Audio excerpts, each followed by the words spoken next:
Terima kasih Anda masih bersama kami. Dan untuk Anda pemirsa yang baru saja bergabung, kami akan sajikan kembali 3 berita utama hari ini. Seorang ibu rumah tangga ditangkap karena terlibat peredaran sabu-sabu di Donggala.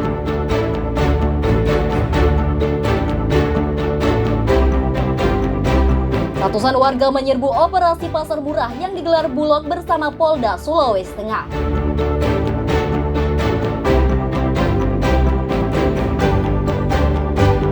Harga tomat anjlok di pasar tradisional Kota Palu dalam sepekan terakhir.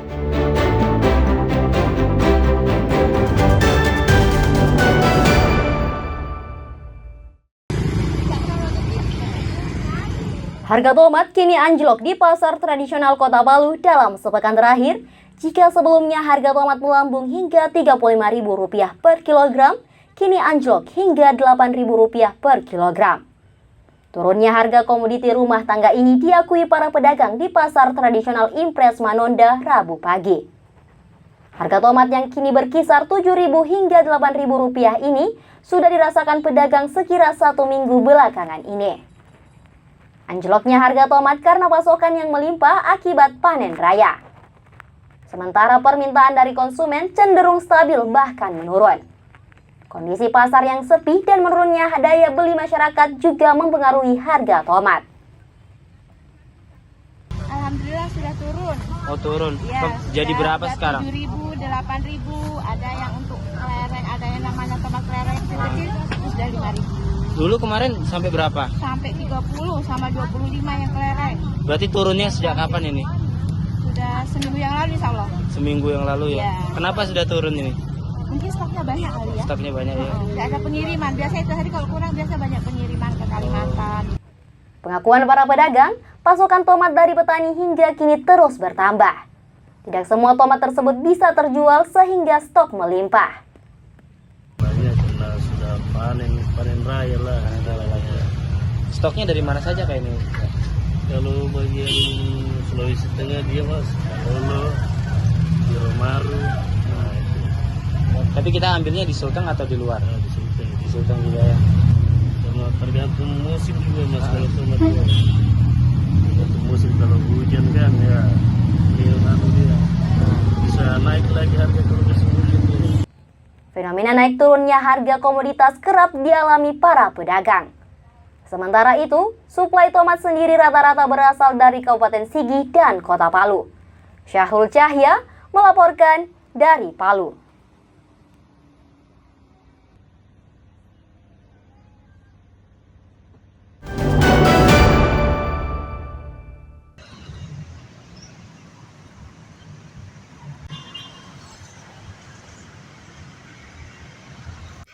Tahun 2025 menjadi penyelenggaraan ibadah haji terakhir di bawah tanggung jawab Kementerian Agama Republik Indonesia.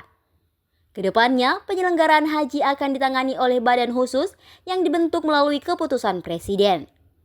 Pembentukan badan penyelenggara haji sebelumnya telah ditetapkan melalui peraturan Presiden pada masa pemerintahan Joko Widodo. Lembaga setingkat kementerian tersebut akan mengelola haji secara mandiri dan profesional. Kebijakan tersebut dikuatkan dengan adanya revisi dari DPR terkait penyelenggaraan ibadah haji dan umroh. Revisi tersebut menegaskan pemindahan kewenangan dari Kementerian Agama ke badan baru, termasuk penyusunan skema layanan dan pengelolaan dana haji.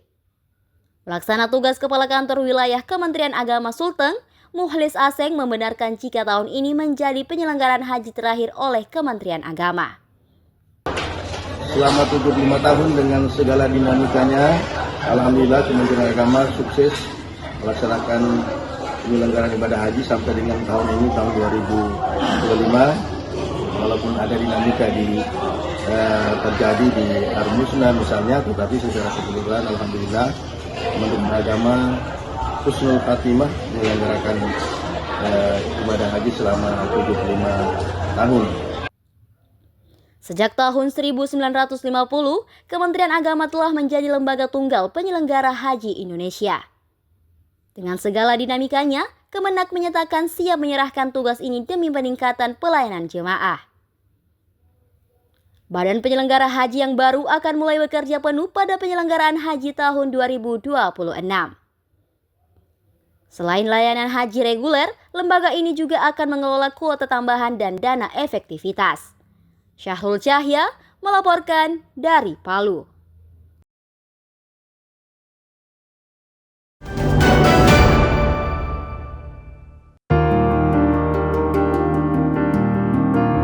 Sigi tidak hanya dikenal dengan keanekaragaman destinasi wisata alam dan sejarah yang memukau.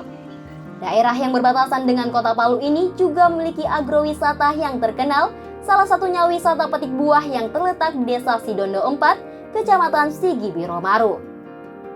Taman buah Sigi ini merupakan hasil usaha dari Sukardi. Ia mulai menggarap lahan seluas lebih 1 hektar sejak tahun 2017. Awalnya dia hanya menanam pohon jeruk, namun kini sudah berkembang dan ditanami pohon jambu, lengkeng, alpukat, buah naga, mangga, dan pepaya.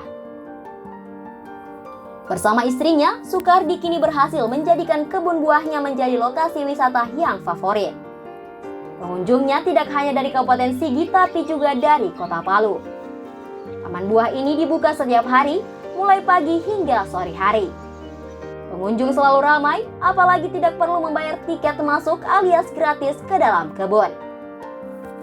Selain itu, harga buah yang dijual di tempat itu cukup murah, yakni Rp10.000 per kilogramnya.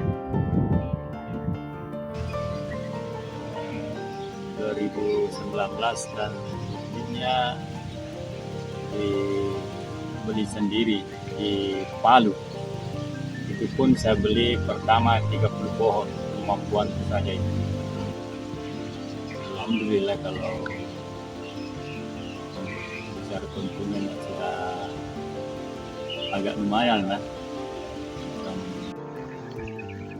Menarik karena pengunjung bisa sembarangan memetik buah. Ia harus didampingi pengelola taman buah dengan menggunakan alat potong sekaligus diberi edukasi cara memetik buah yang benar.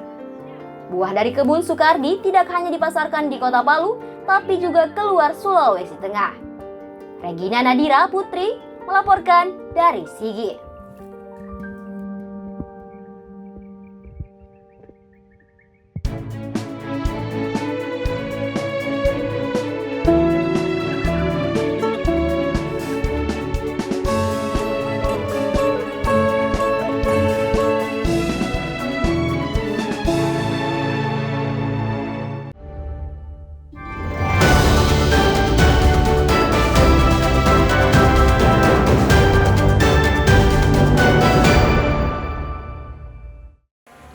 Informasi tadi mengakhiri kebersamaan kita di Berita Sultan hari ini. Mewakili rekan kerja yang bertugas, saya Aling Talamua mengucapkan terima kasih atas kebersamaan Anda. Selamat beraktivitas, sampai jumpa, Songgom Puasi, Tabe.